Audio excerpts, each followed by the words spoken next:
दूर अभी तक भी नहीं हुआ है, बांग्लादेश कहने को दूर है, मगर अभी जो लास्ट आईसीसी की मीटिंग हुई है उसमें बांग्लादेश ने साइडलाइंस पे मीटिंग करके जो है एक सीरीज अपने घर पे करवा ली है इंडिया के लिए। वो सीरीज जो है वो डन हो गई है। सो हमें दूर से लगता है कि ये दूर है, मगर एज फार एज जब कमाने की बात आती है तो सब इंडिया के साथ है।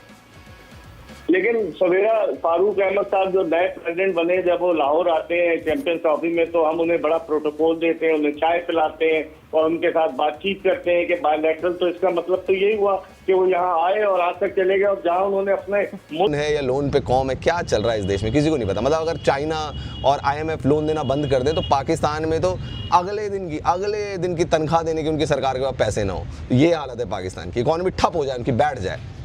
और इंडिया टॉप 5 टॉप 4 में आ चुका है इकोनॉमी की जहां तक बात है। दूसरी चीज़ जो शाहिद अफरीदी दोस्तों जो कह रहा है, इसका कहना है कि इंडिया पाकिस्तान का कोई कंपैरिजन नहीं है। पाकिस्तान तो 10 साल आगे है इंडिया से, बिल्कुल आगे, बिल्कुल आगे। आतंकवाद के मामले में बिल्कुल आगे, दहशतगर्दी के मामले में बिल्कुल आगे, झूठ बोलने के बारे में 10 साल नहीं भाई 100 साल आगे है पाकिस्तान। और ये कह रहा है कि हमें इंडिया और पाकिस्तान की क्रिकेट को कवर नहीं करना चाहिए। इनजस्टिस कहते हैं, हमें बड़ी शर्म महसूस होती है जब इंडिया को हम अपना हमसाया मुल्क कहते हैं ना, तो बड़ा ऐसे शर्म आती है कि यार ये इतना बच्चा सा मुल्क हमारा हमसाया मुल्क है। देखो यार, पाकिस्तान और इंडिया के जो भी रिलेशन चल रहे हैं वो एक अलग चीज है, लेकिन मुझे लगता है कि एज अ मुसलमान हमें बात सच्ची करनी चाहिए। अब अगर आप इंडिया की पॉपुलेशन की बात करते हो, बाप भी बदलते हैं भाई। और ये जो रोस्ट है ये उन्हीं पाकिस्तानी एक्टर्स का है जिनको जब इंडिया में बैन किया जाता है तो कई लोग वैसे तो रोने लगते हैं कि ओ इनको तो क्यों बैन किया गया है।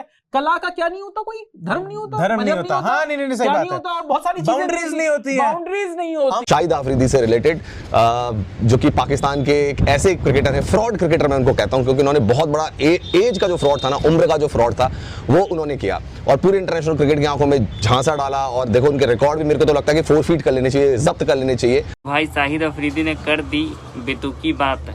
अब तो पाकिस्तान की मीडिया भी बोल रही है कि ये बंदा क्रिकेट से ज़्यादा जोकर बन चुका है। क्या कहा ऐसा अफरीदी ने कि पूरा पाकिस्तान हिल गया। पूरा सच जाने इस वीडियो में। जब ये मामला हुआ तो इंडियन लोग पाकिस्तान से चले गए, तो फिर वो वापस पाकिस्तान आए ही नहीं, जिसकी वजह से पाकिस्तान को बगैर DRS के अंदर ये PSL भी करवानी पड़ी। उसके अलावा अपनी जो ये बांग्लादेश और बांग्लादेश वाली सीरीज है ये भी करवानी पड़ी। और ये शाहिद भाई बैठ के बोलते हैं कि पाकिस्तान जो है वो 10 साल आगे है इंडिया से। शाहिद भाई किस चीज में आगे है, किस चीज में मुझे बताओ। ये देखने में आगे है, आप वेबसाइट जाकर देख लो, पाकिस्तान के अंदर सारी की सारी बैन हुई पड़ी है, लेकिन नंबर 1 पे कहां मिलेगा? पाकिस्तान में। और पाकिस्तान में भी शर्म वाली बात है कि ऐसी चीजें ही मशहूर होती हैं। और जब आप सारा दिन ऐसी चीजें देखोगे तो आपको क्या लग रहा है कि आप मीडिया पे आकर अच्छी बातें करोगे? मुझे तो लगता है कि ताजा ताजा हिलाकर बैठते हैं शाहिद भाई। ऐसा क्या दिमाग काम नहीं कर रहा होता इनका? शाहिद भाई बोल रहा हूं मैं, इज्जत कर रहा हूं मैं, अभी भी पाकिस्तान का one of the biggest legend बोल रहा हूं मैं इसको। लेकिन ये बंदा अपनी लेगेसी इतनी बर्बाद किए जा रहा है, अपनी क्रिकेट को इतना बर्बाद किए जा रहा है, अपनी इज्जत को घोड़े पे चढ़ाए जा रहा है। और फिर लोग कहते हैं कि नहीं जी हमारे लेजेंड्स की बेइज्जती ना करो। यार जितने पाकिस्तानी भाई लोग ये वीडियो देख रहे हो, आप लोग मुझे बताओ, मैं भी पाकिस्तान और आप भी पाकिस्तान, क्या आपने आप लॉबी नहीं बनाएंगे? आप इजलास में शिरकत करने के अलावा ये नहीं कि आप सिर्फ गद्दाफी स्टेडियम में लोगों को बिठाकर चाय पिलाकर उनको एंटरटेन करके वापस भेज दें। राजीव शुक्ला के साथ क्या हुआ? राजीव शुक्ला आए, चले गए, फिर उसके बाद वही जहर उगलने लगे। इससे पहले ज़का अशरफ के दौर में रॉजर बिनी और राजीव शुक्ला आए, उनको हमने शॉल और पता नहीं क्या क्या तोहफे तोहफे दिए, चले, वो तो अच्छी बात थी, लेकिन फिर उसके बाद क्या हुआ? तो मैं समझता हूँ कि इसके लिए प्रॉपर तरीके से पाकिस्तान क्रिकेट बोर्ड को जो है लॉबी बनाना पड़ेगी, दीगर ममालिक को साथ मिलाना पड़ेगा, वरना पाकिस्तान के लिए मुश्किल हो जाएगी। और जो आप थोड़ी देर पहले बात कर रहे थे जय शाह की, तो जो ICC का चेयरमैन अपनी टीम के जीतने पर, भारत के जीतने पर जिस खुशी का वो इजहार कर रहे थे, दुबई दादा बन चुके हुए हो, लेकिन आप में अकल कोई नहीं आ रही। ये बात सबको पता है, अकल नाम की चीज नहीं आ रही आप में। बस सिंपल सी ये है। शाहिद अफरीदी ने स्टेटमेंट दिया है, शाहिद अफरीदी ने बोला है कि इंडिया जो है ना, इंडिया जो कि चाइना के बाद पॉपुलेशन ड्रोन दो लेके आया हूं मैं, इतने प्यारे ड्रोन। ये वाला तो बढ़िया बनाया तूने, ये तो उड़ रहा है, ये तो उड़ रहा है। क्रैश हो गया भाई। तो भाई क्रैश हो गया भाई। तो पाकिस्तान के कौन से उड़े हैं? एक्सक्यूज मी, हाँ, शाहिद अफरीदी का कॉल आया है भाई। नहीं, मैं ऐसे उठाते नहीं है।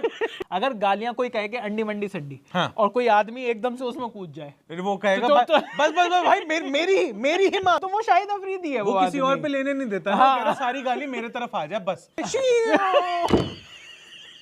यार ऐसे लोग भरे पड़े यार, ऐसी आवाज आई थी नूर खान एयरबेस से। बुड़ुक। ब्रेकिंग न्यूज, हमने वो प्लेन पकड़ लिए हैं जो पाकिस्तानी ड्रोन जो दिल्ली के ऊपर उड़ रहे थे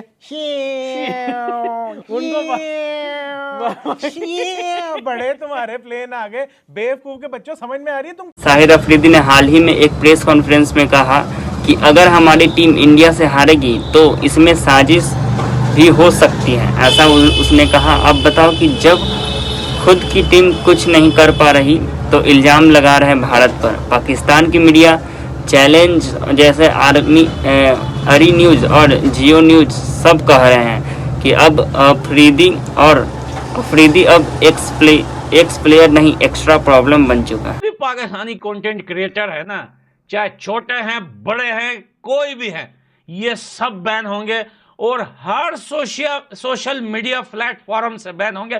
ये मेरा वादा है आप लोगों के साथ। लोग पूछ रहे हैं यार, एक चैनल मेरे को लोग मेंशन कर रहे थे CH रऊफ वाला, पता नहीं क्या, मुझे नहीं भाई वो कब का बैन हो चुका है भाई, मुझे बताने से पहले चैनल चेक कर लिया कर। तो पाकिस्तानी हो जाए एक हाथ दुबई। शाहिद अफरीदी अब सियासी पिच पर इमरान खान 2.0 बनने की तमन्ना में इस कदर पगला गए हैं कि इंसानियत को भुला गए। लेकिन शाहिद अफरीदी को कौन समझाए कि राजनीति सिर्फ बयानबाजियों से नहीं होती है। शाहिद, अफवाहों की गली में दौड़कर कुर्सियां नहीं मिलती। और ये जो लाशों पर खड़े होकर शाहिद तुम सियासत करने की कोशिश कर रहे हो, यकीन करो अगर इमरान खान के इर्द गिर्द तुम पहुंच भी गए तो इतिहास के सबसे बौने नेताओं में तुम्हारा नाम दर्ज होगा। क्रिकेटर तो तुम पहले से ही आधे अधूरे थे। शाहिद अफरीदी का करियर जिस तरह से अंधी मारने वाले, हवा में बल्ला चलाने वाले खिलाड़ियों में रहा है, उनका मुंह भी हिंदुस्तान के सामने ऐसे ही चलता है। कभी शाहिद अफरीदी को हिंदुस्तान में बेशुमार मोहब्बत मिलती थी, लेकिन सियासी पिच पर हीरो बनने की तमन्ना, पाकिस्तान में इमरान खान 2.0 बनने की तमन्ना ऐसी जगी कि नीचता की पराकाष्ठा को वो पार कर गए। ऐसी नीचता जिससे इंसानियत भी शर्मा जाए। अरे शाहिद, कितनी लाशें, कितनी शर्मनाक हरकतें। 1993 बम धमाका, 2001 संसद हमला, 26/11 मुंबई हमला, 2016 पठान। दोस्तों, शाहिद अफरीदी पता नहीं कौन सा नशा करते हैं। इंडिया को लेकर ऐसा बयान दिया है कि पाकिस्तान के लोगों को भी समझ नहीं आ रहा कि बोले तो बोले क्या। पाक मीडिया खुद बोल रही है कि ऐसे बेतुके बयानों से देश की छवि खराब हो रही है। अफरीदी का बयानात्मक क्रिकेट खत्म हो चुका है, अब बस बयानबाजी में लगे हुए हैं। कुछ रिपोर्टर तो यह तक कह रहे हैं कि अफरीदी अब देश की साख के लिए खतरा बनता जा रहा है, मतलब खुद का मुल्क भी, और अब इसी जोकरगिरी को सीरियसली नहीं ले रहा है। शाहिद अफरीदी का ये बयान न सिर्फ बेवकूफ़ाना था बल्कि पाकिस्तान की बौखलाहट को भी दिखाता है। कमेंट में बताओ, क्या अफरीदी को ऐसे बयान देने से रोका जाना चाहिए या नहीं। अगर ये वीडियो अच्छा लगा तो वीडियोस को लाइक शेयर सब्सक्राइब जरूर करना है ऐसे रिएक्शन वीडियो देखने के लिए। तब तक के लिए मिलते हैं नेक्स्ट वीडियो में। जय हिंद, जय भारत।